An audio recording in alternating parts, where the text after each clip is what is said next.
You're listening to The Rant. Please go away. Let me sleep for the love of God. I am Kamala Harris. My pronouns are she and her. I am a woman sitting at the table wearing a blue suit. You're listening. So the best way to get something done, if it holds near and dear to you that you like to be able to, anyway. You fucking crazy, man. You sound insane. Do you realize that? To The Rant. I speak jive. Oh, good. I've been saying it.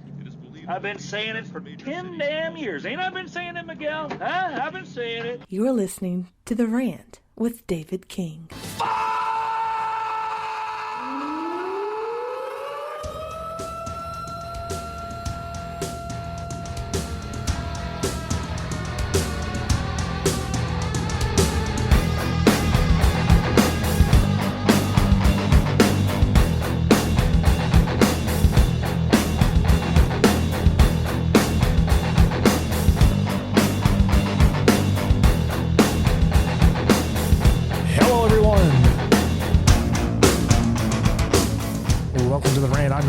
David King. It is good to be here. Happy Halloween on this October 31st.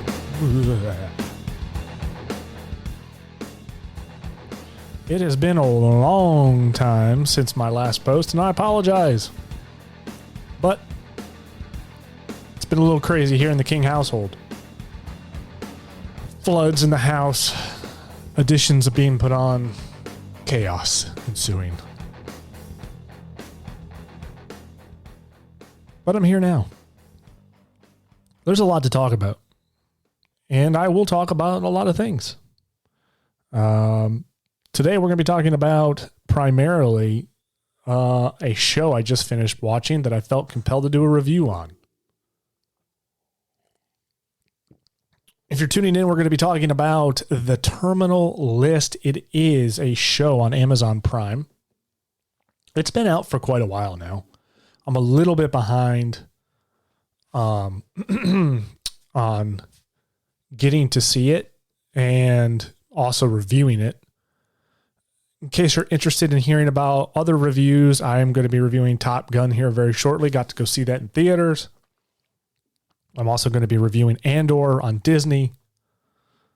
So look forward to that as well. If you like to hear my opinions on these movies and TV shows that keep being released. So yeah, appreciate you tuning in. So been away for a while. I'm working on my house. So much to do. I've got the bathroom to finish remodeling because it got flooded. All the stuff, the rooms below that bathroom have to be finished up. But before all that flooded, I was in the process of working on doing a garage addition for the woodworking business.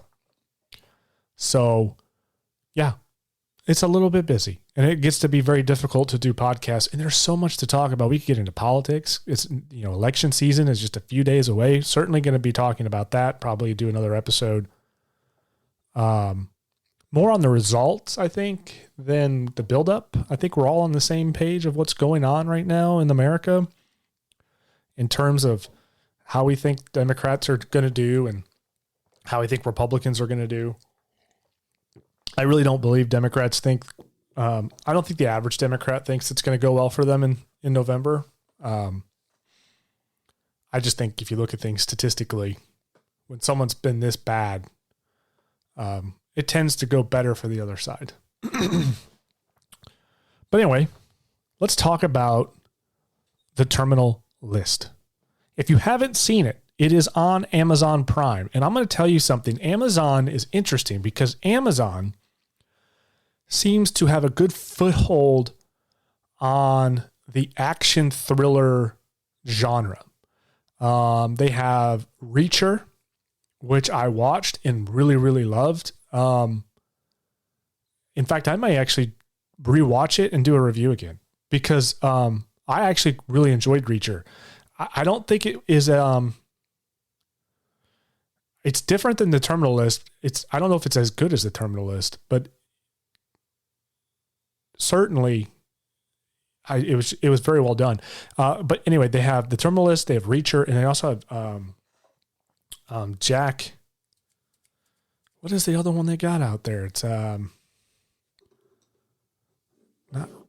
Jack Reacher. It's dang. Well, now I'm drawing a blank. It's the Tom Clancy guy. You guys know who I'm talking about. Ugh, I wish I had it here in front of me in my notes, but I don't. But anyway, my point is that in the action thriller, they're doing a really bang up job. Now, from what I understand, I have not watched it. I don't have an interest in watching it, but The Lord of the Rings has been a complete bomb for Amazon. It's just not been good.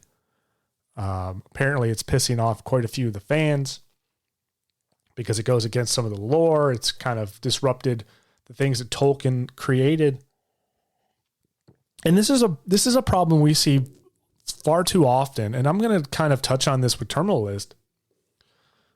This is a problem we see so often, which is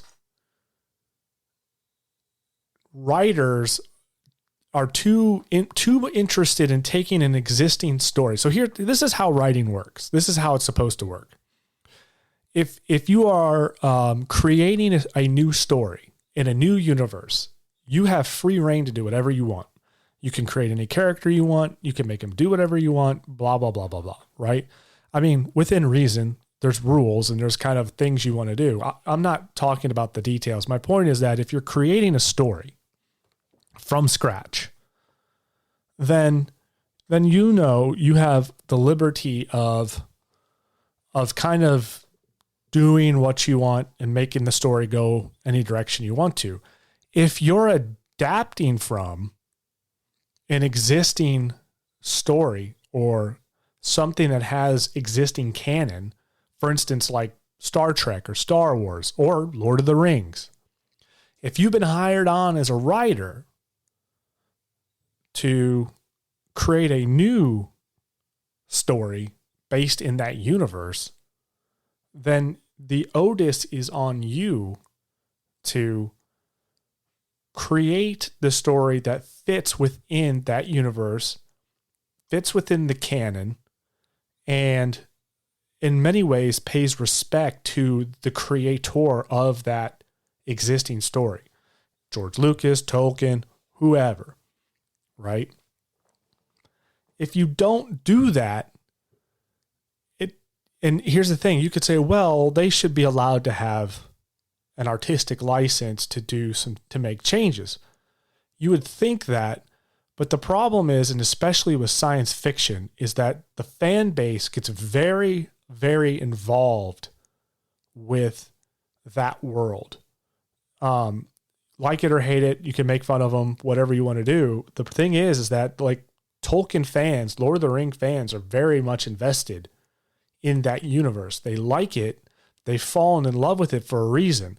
And they've fallen in love with Tolkien's creation. And so when another writer comes along to create a new story in that realm, and he's undoing the things that the original creator did, it's problematic.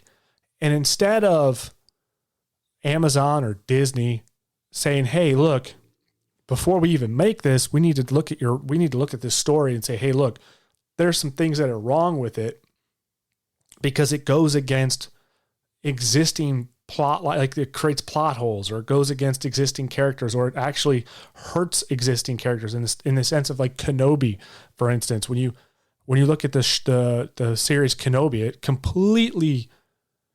it created a series of plot holes into the future movies, which would be the existing ones like A New Hope and whatnot. But it also hurt legacy characters.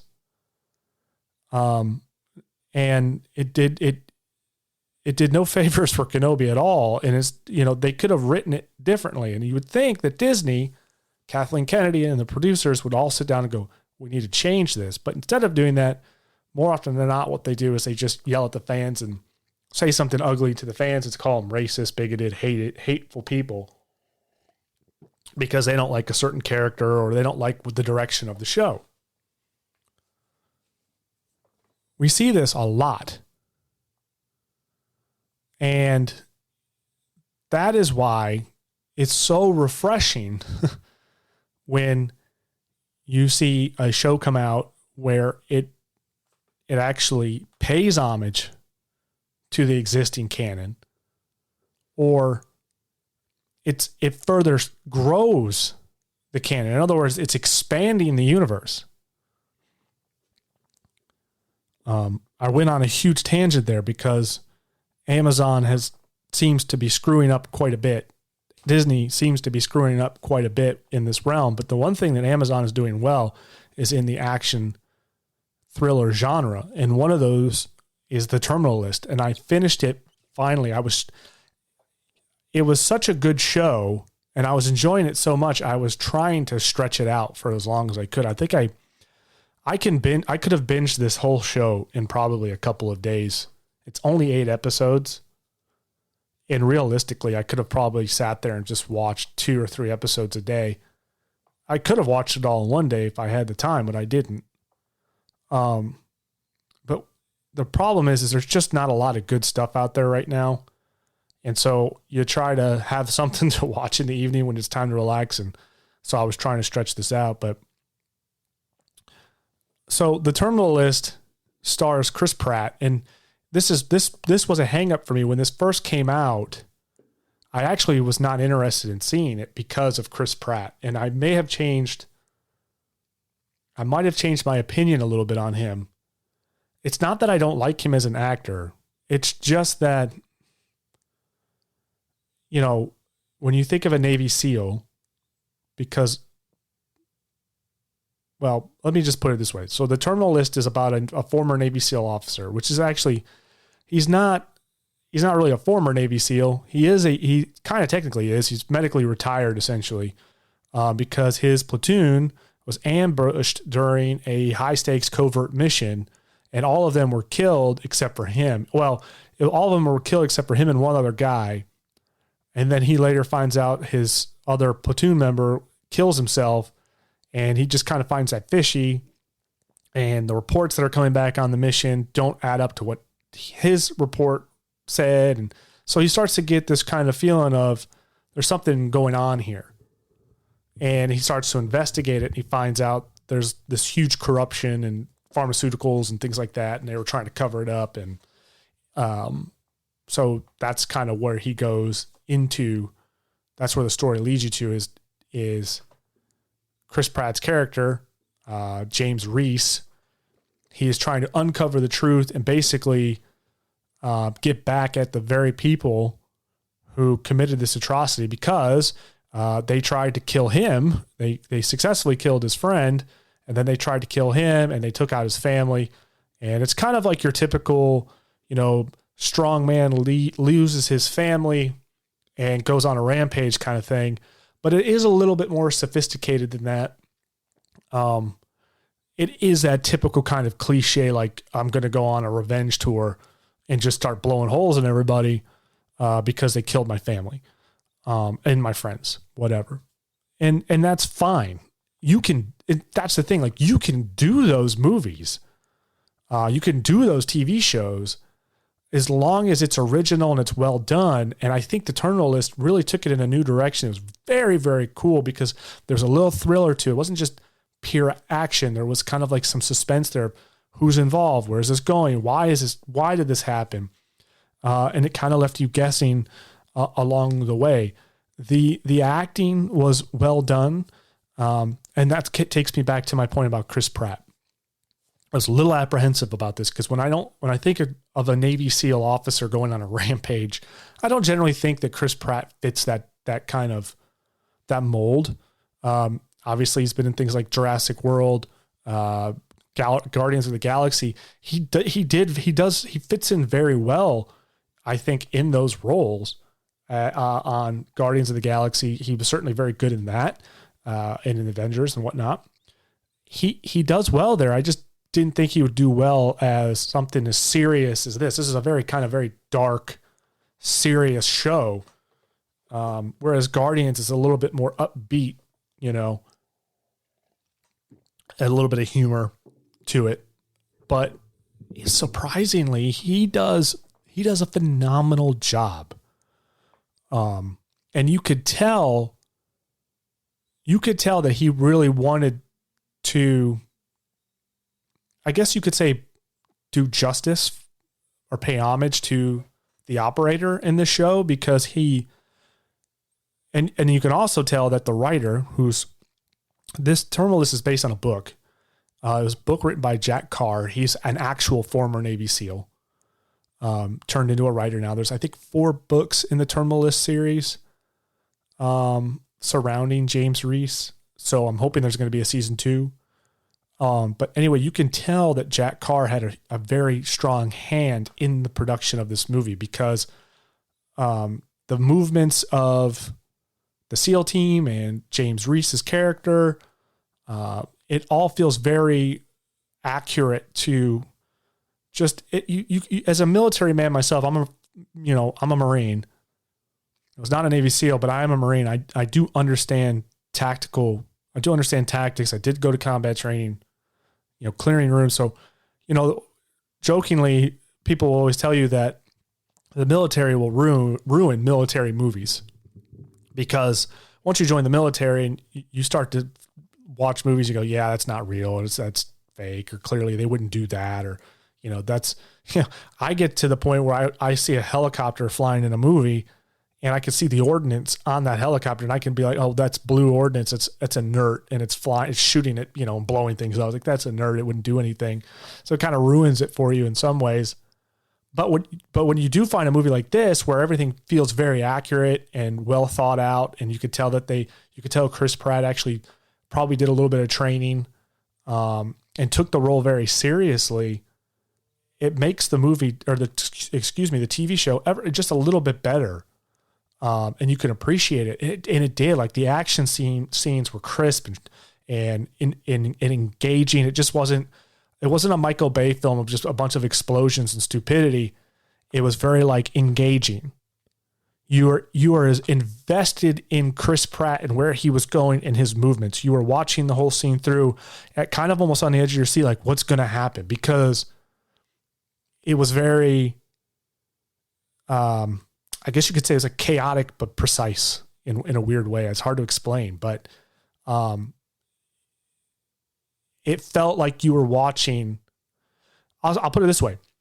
It felt like you were watching a real Navy SEAL, and what it would look like if a real Navy SEAL were to do what he was doing in this show.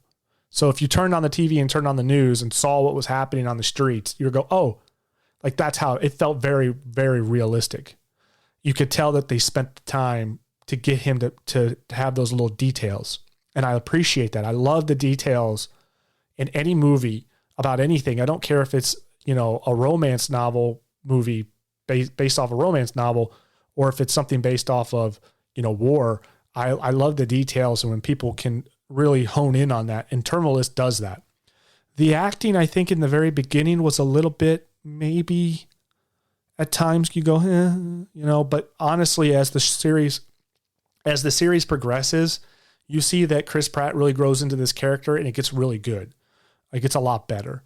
So, if I had to fault it for anything, I would say maybe that there is a little bit of the, that kind of happened just right to get him out of the situation. But even then, you see that too often as just kind of conveniences in the plot to move it along, which I call lazy writing.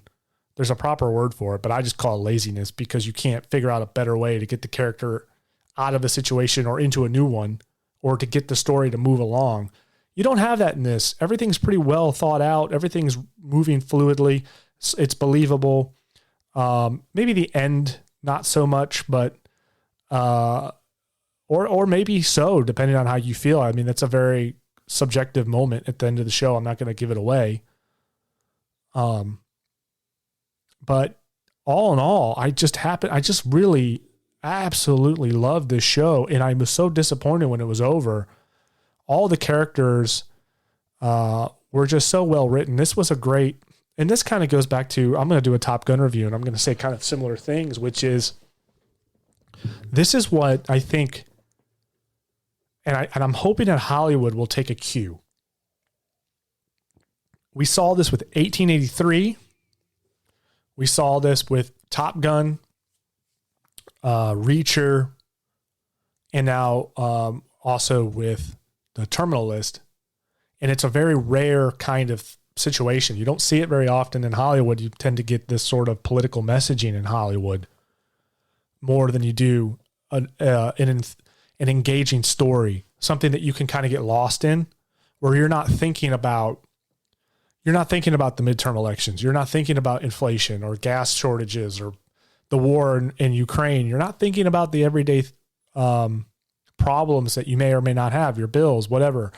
That's the whole point of Hollywood movies. Like you watch these TV shows to become engaged, to get lost in them, to go into that world and forget the world you're in here. Not necessarily to get away from your problems, but that's the whole point of those those movies and those shows is it's to immerse yourself in a different world, in a different universe, for better or for worse. Is what they're made to do. And lately it feels like most TV shows and movies don't do that. You end up getting some sort of agenda pushed on you, and it throws you right back out of that world and puts you back into, you're watching CNN or Fox News. You know what I mean? It's how it feels. And you just tend to just roll your eyes and go, ugh. This doesn't do that. This has very well written characters. That's probably one of the reasons why it's so good. Chris Pratt this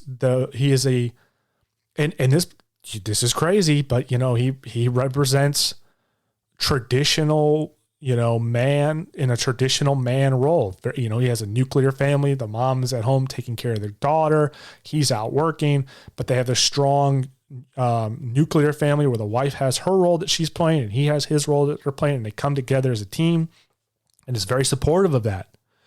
But he's a strong male character. He's not this, emotionally weak man who's frail and needs the help and guidance of, say, a woman to boost him up. Not at all. He's a very strong, independent man, which is the way that character is supposed to be, right?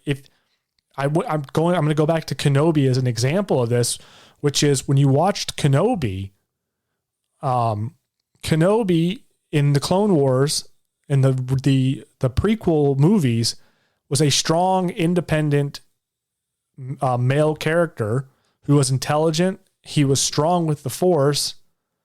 He was a leader. People looked to him for guidance. And he was very quick on his feet. This was a very good character.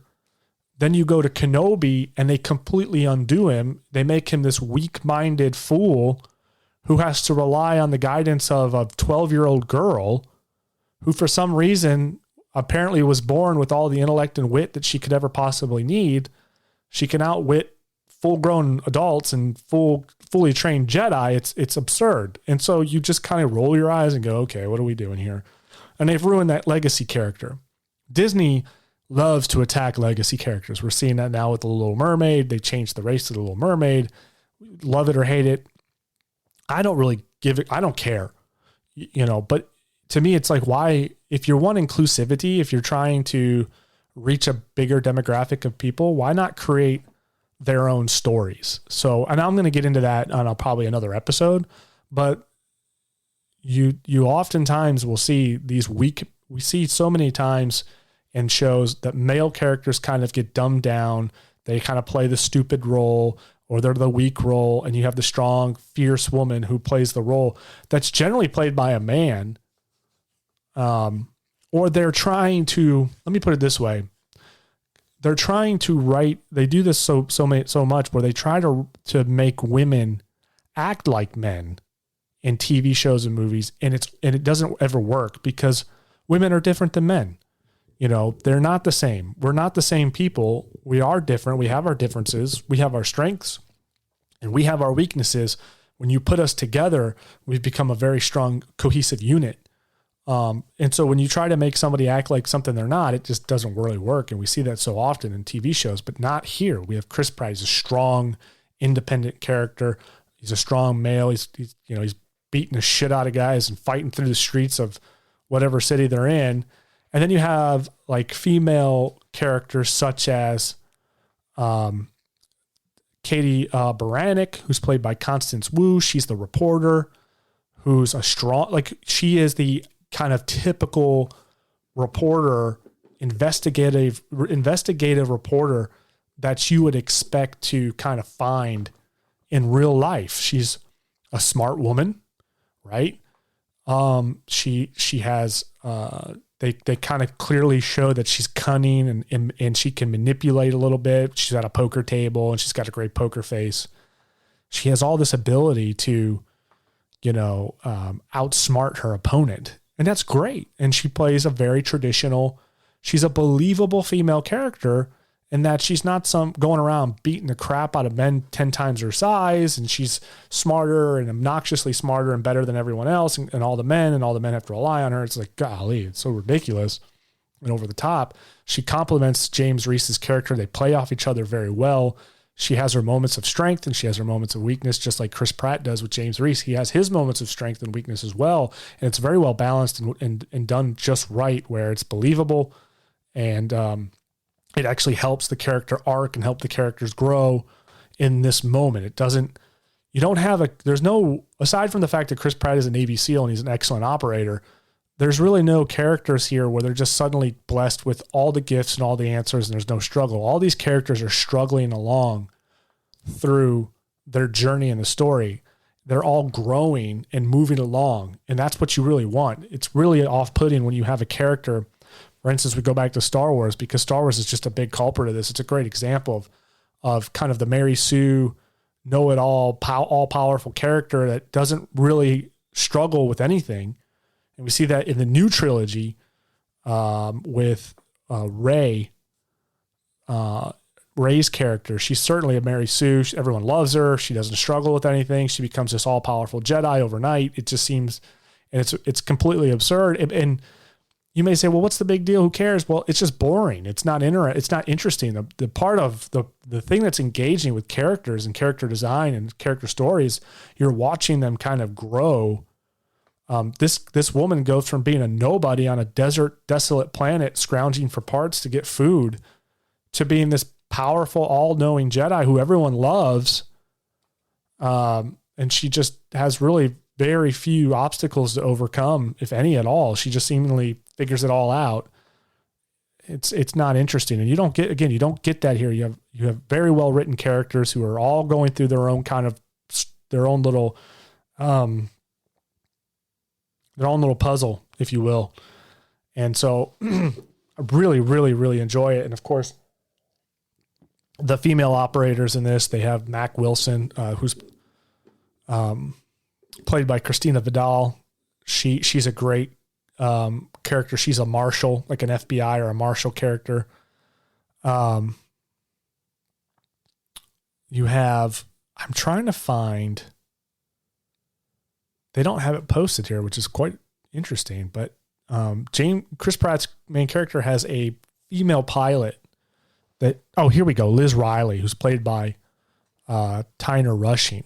She plays an army pilot who went down in Iraq, and James Reese's SEAL team saved her life. And so she's helping him along the way as kind of a debt in a way, but not really a debt, just kind of like a mutual, hey, you helped me, I'm going to help you. We're going to get these guys. And she plays her character. This is how I know this movie and this book was written by an actual military man, this being a Navy SEAL. You always know when someone who's been in the military writes up the movie or the book based off of how the female military people act. Because generally speaking, when you watch a military movie that's been written by someone who's never been in the military, has no military experience, and they're just writing an action flick or whatever, what have you, they always kind of write the females, again, to be like men, and they're obnoxiously, it's like they've been injected with testosterone. It's obnoxiously over the top. And I don't know if they just feel like they have to do that to make them appear strong and badass or something, but it's like, I've served with women. I served with some of the best Marines I've ever served with were female Marines. I knew one from Flight E. She was fantastic. The young lady I served with, Ireland, she was great. And they were strong. These women could dish it out and they could take it just with the best of us. But, they were still women at the end of the day, and they had their women traits. They didn't act like men. And so Liz Riley, the character of Liz Riley is very much that way. And she's a likable character because of that. You actually find yourself, you can see her emotion when it comes to when she looks at James Reese and she goes, man, I'm really worried about him. And you can become emotionally involved with that character. You can relate to that character. You can become invested in that character because she's so likable, because it was well written. It's a true to life character. So yeah, no, this movie all around, I'm giving it 5 stars, 2 thumbs up. I recommend you watch it. I recommend you binge it.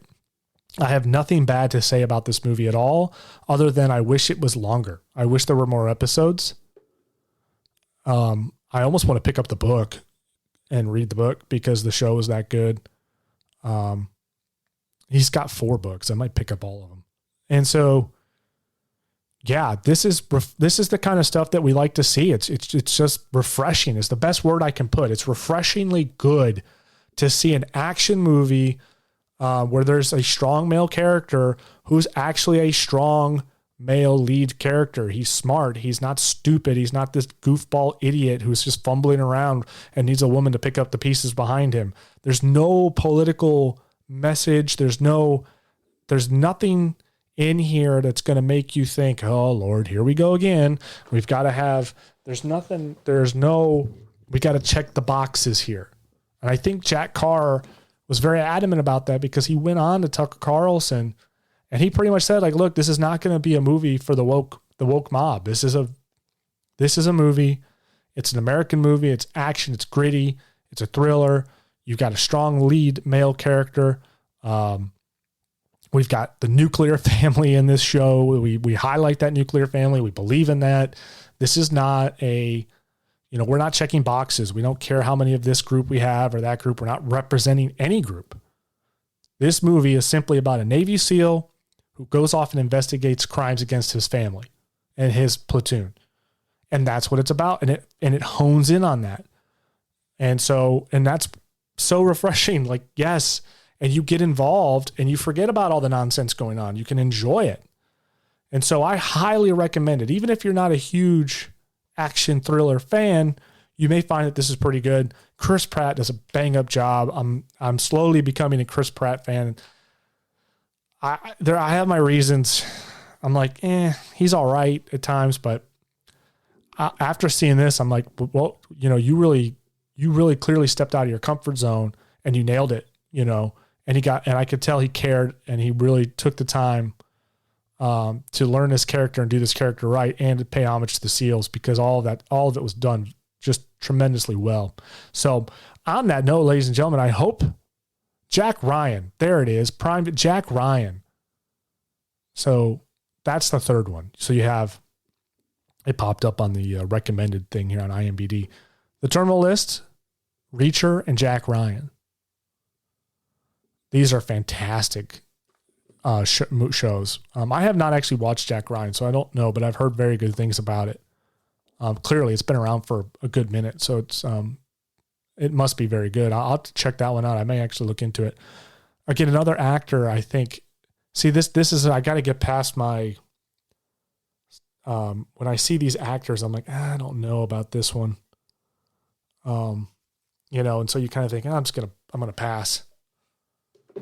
But I almost did that with the Terminal List, and I almost missed out on a great show. So bang up job, Chris Pratt. Good for you, buddy. I'm happy for you. So, yes, please check it out, watch it, binge it, and let me know what you think. Did you like it? Did you hate it? Let me know. You can email me. You can hit me up on Instagram, Twitter, or you can even go to my Facebook page and tell me if you've seen the Terminal List and what you thought about it. Clearly, the woke mob of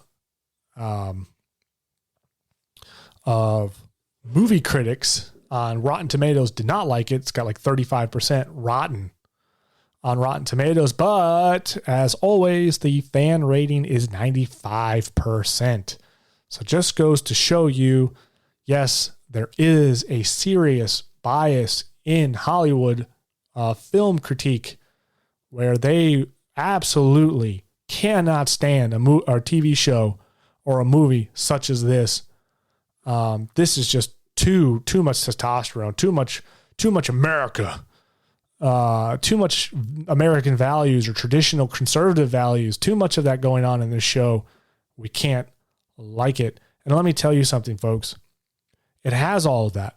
It's got the traditional values of the nuclear family and the conservative values and the America first sort of thing, you know, really amping up the American military and showing how badass we are. It's got all that, but it's not off-putting.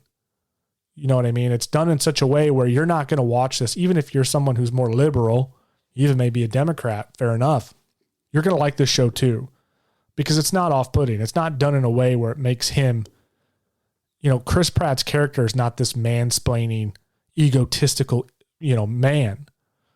You know, he is an emotional man. He's going through his emotional problems after he loses his family. And so, but he's strong, right? That's my point. This is such a well-written, well-balanced out show where it's not political. There is no message. There is no agenda. Everyone can like this. And that's why I think everyone is. I think that's why it's got a 95% rating from the public. Because yeah, it's that balance. It's not trying to push an agenda. It's not trying to push a Republican agenda. It's not trying to push a Democratic one, a left or a right, whatever. It's not doing that. So this is something you can get involved in and really like it. And I think that's one of the reasons why I love it so much. We could just watch it, enjoy it, get immersed in that world, and then come out asking for more. So on that note, ladies and gentlemen, thank you so much for listening to The Rant. I appreciate it so much. I'm sorry I've been gone for so long. I am going to be doing this more and more as I can. If you love this show, go and review it on Apple and Spotify. That helps me a lot. All you have to do is go on there and you scroll to the bottom of where the show is and you'll see some stars there. Rate it. Be honest. If you don't like it, then just be honest and maybe don't leave the review then. But if you love it, give me that 5-star review. That helps out so much with the algorithms and everything like that. So, and it's free. It doesn't cost you anything but maybe a second of your time. And I appreciate it so much. And I appreciate you for listening. If you love this podcast, you may want to go check out my other 2 podcasts I have. The Golf King is new. That's right. It's slowly taking off. The Golf King podcast, your source for all things golf news, golf products, and course reviews. That's going to be really taking off in 2023. I'm very, very excited about that. So if you love golf, go over there and listen to those shows. And then also No Apologies, Apologetics with myself. I'm looking to have some guests coming onto that show very soon. We'll get into some good conversation about God and apologetics. So again, check me out there, leave a review, let me know what you think. And until next time, folks, have a great day and tell me what you think about the terminal list. And also, maybe tell me what you're watching. I might not have watched it yet, and I want to watch it. So tell me what you're watching right now. Happy Halloween, everyone. Take care.